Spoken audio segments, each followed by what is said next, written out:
টাকায় পাচ্ছেন half plate biryani আর মাত্র 130 টাকায় ফুল প্লেট বিরিয়ানি একটা লেগ পিস দিয়ে। এটা হচ্ছে 50 টাকার প্লেটার। ইঞ্জিনিয়ারিং প্রফেশনে জব করতাম, তো আমি জব ছেড়ে এই ব্যবসায় আসছি। এটা হচ্ছে 130 টাকার প্লেটার, এটা ঘরোয়াভাবে হচ্ছে আমার ওয়াইফ রান্না করতেছে। হ্যালো, আসসালামু আলাইকুম। আমি ফাতেমা রানী ফেসবুক পেজ থেকে আজকে একজন ইঞ্জিনিয়ার হয়ে কিভাবে বিরিয়ানির হাউস দিলেন সেই গল্পটাই আজকে আপনাদের শোনাবো। আসসালামু আলাইকুম, আমি রেজওয়ান হোসেন রিজু।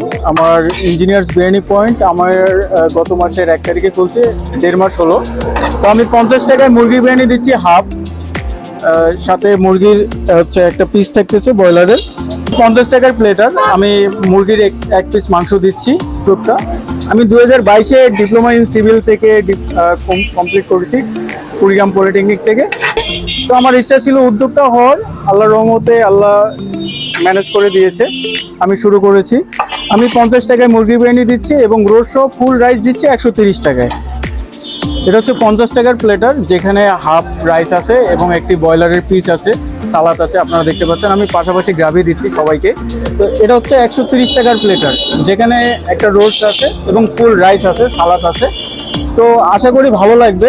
এটা হচ্ছে ইঞ্জিনিয়ার্স বিরিয়ানি পয়েন্ট, শালবন মিস্ত্রিপাড়া মোড়, রংপুরে অবস্থিত। রান্নাটা ঘরোয়াভাবে হচ্ছে, আমার ওয়াইফ রান্না করতেছে, পাশাপাশি আমি তাকে হেল্প করতেছি। একজন তরুণ উদ্যোক্তা যেহেতু, তাই তার কথা শুনে সোজা তার খাবারগুলো ট্রাই করতে চলে গিয়েছিলাম। খাবারগুলো কিন্তু মোটামুটি প্রাইস অনুযায়ী ভালো ছিল।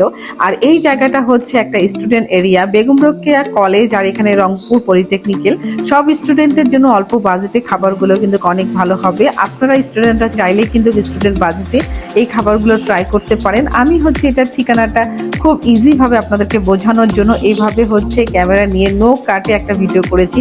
দেখতেই পাচ্ছেন হচ্ছে শালবন মিস্ত্রিপাড়া সোজা গেলে কিন্তু আপনাদের চোখে পড়বে ইঞ্জিনিয়ার বিরিয়ানি পয়েন্ট। অবশ্যই আপনারা চাইলে এই ভাইয়ার উদ্যোগে সাহস জাগাতে পারেন। সবাই চলে আসবেন। আজকের মতো বিদায় নিচ্ছি, আল্লাহ হাফেজ।